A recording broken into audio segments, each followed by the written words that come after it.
Yung pinasok ko kahapon. Hindi nga pumasok ngayon po eh.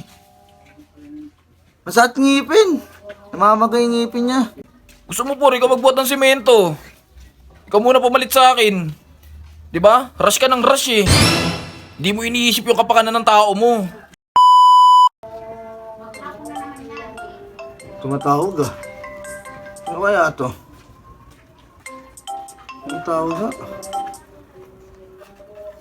Hello? Sino to? Uy, Foreman. Ikaw pala yan. Hindi ko kasi alam yung number mo eh. Oh. Yung pinasok ko kahapon. Hindi nga pumasok ngayon po eh. Masakit ngipin. Namamagay yung ngipin niya. Ano pa? Matilok yung pangalan niyan po. Matilok. Puntahan ko?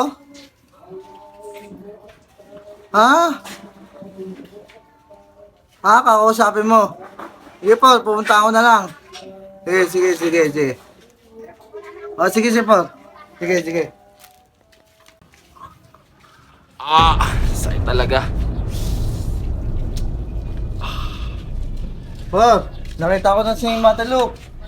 Ito, katabi ko na. Kausapin mo? Ayaw nga po eh. Bigay ko. Sige. Matilok ko.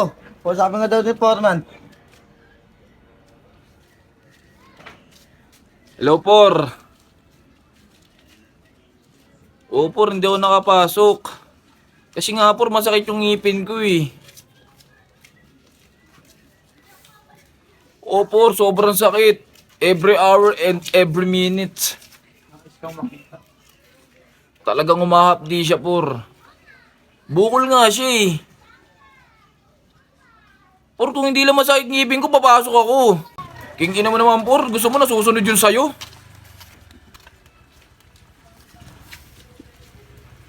Masakit nga. Gusto mo por, ikaw magbuhat ng semento. Ikaw muna pumalit sa akin. Di ba? Rush ka ng rush eh. Di mo iniisip yung kapakanan ng tao mo. Palibasa kasi ikaw, patayo-tayo ka lang eh. Pamando-mando ka lang eh. Totoo naman eh. Sorry for truly hurts na sinasabi ko sa iyo yung mga ganyan. Kung na-offend ka sa mga sinasabi ko. Di ba? Wala ka por. King ina mo, ayokong pumasok. Gusto mo, sinuno na lang sa'yo por. Sip-sip naman yun, di ba? Dikit-dikitan sa'yo. Sige por, ayoko talaga. Tanggalin mo na kung tatanggalin mo. Ano yan? Dinadamay mo ako ah. Sinabi ko lang yung totoo. Ito, sip-sip daw. Bakit ikaw? Paano naging sip-sip? Isang araw lang ako pumasok dun. Hindi kasi pumapasok eh. Masakit nga ang ngipin ko eh. Gusto mo palit tayo? Lagay ko sa ito. Ayoko. Oo. Bahala ka dyan. Doon ka na sa foreman mo. Sip-sip ka naman eh.